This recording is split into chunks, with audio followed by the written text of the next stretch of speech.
This is a performance pack car. In the last few weeks, I have managed to drive a Dark Horse, a Shelby GT 350, a performance pack car. There's also some ready to rock RTR Mustangs here at Ford of Murfreesboro. So I've driven that as well. That's the reason why I mention that is the RTR is about $72,000. The Dark Horse is about $78,000. This car right here is $60,400. Okay. I'm gonna, as we go through here, I'm gonna use some clips of some other cars. I'm really gonna get into this because, and the fact that the Shelby, just one more thing, the fact that the Shelby GT 350 is lumped into all of this, it destroys me from the inside. These are great cars. I am not knocking the S650 platform Mustang at all, but for real? Shelby GT 350, and we're talking about this is comparable? Okay, here we go. All right, this is a performance pack car. All right, we've got the same spoiler that we get on the Dark Horse. It's the gurney flap spoiler, okay? It does have a different spoiler. The RTRs, they've got a different spoiler because it's a different performance pack car. Obviously, the Shelby has a different wing. What I'm trying to say is it's got a big pronounced wing as well. We've got some upgraded rims on here. We've also got the drift brake. We've got the extra caliber right there. I do want to say one more thing. It's called the drift brake, but don't think that it's a hydraulic handbrake like you see the cool guys with the Miatas and stuff like that. They have the big handle.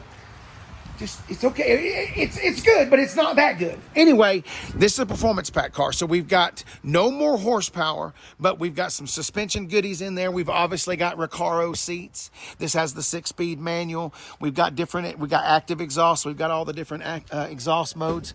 We'll go ahead and get underneath the hood right here. I believe this car is 480 horsepower. If you put it in track mode and let all the baffles and everything start singing, we can get up somewhere around 486. I say that to say this. Shelby GT 350, that's about 530 horsepower, 520, I can't remember, but it's somewhere right there in the low fives, not over 550, maybe it is 550. Anyway, low to mid fives.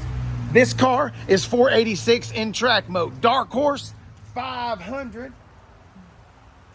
And the RTR cars that are over there, they're just looking good cars. So they've actually got the same horsepower as this. Okay, I'm sorry I'm beating around the bush to get there. All I'm trying to say is this is the best Mustang to buy.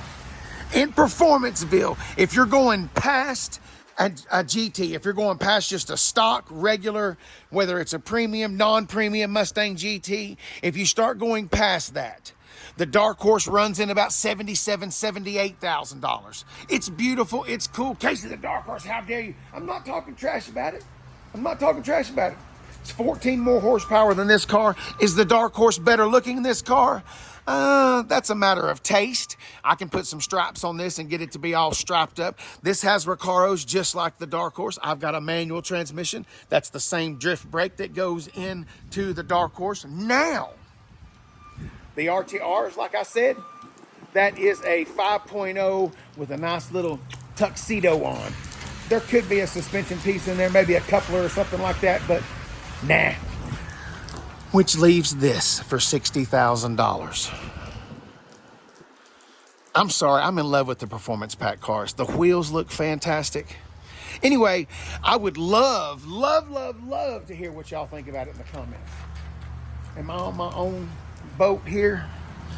If I am on my own island, I've been there before. Oxford white, space gray leather. We got Recaros at $60,400. Let's go ahead and call it 61 just for fun. We've got the Premier trim for $2,900. Security package, Ford Copilot 360 navigation, but it's only for 3 years. We've got the GT Performance Pack for $52.95. 19 by 9s in the front, 19 by 5s in the rear, 19 by 9.5s. Sorry. We got 255 tires in the front, 275s out back, 19-inch Brembo brakes.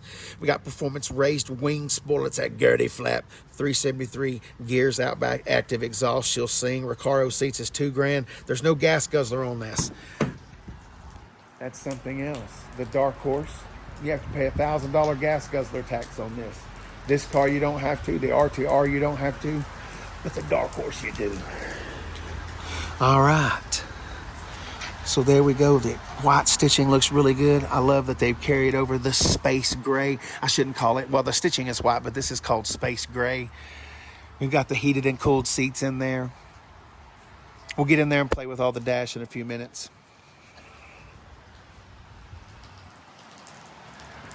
If you were going to spend $75,000 or $80,000 to get a dark horse, would you spend the 80 and get the dark horse, or would you keep 20 grand and buy this and mod and do this with $20,000 worth of mods? That's how I should have started the damn video right there. Instead of beating around the bush the way I did. Yeah, let's go with that. Would you buy this for $60,000 and pocket the $17,000 or $18,000 difference between the dark horse? That's a lot of mod to do for $17,000. See, you can supercharge this with that 17 grand. I happen to know that would be plenty for a little Ford Performance / Whipley. Anyway, thanks a lot for listening. Hope you guys have a good day. Bye.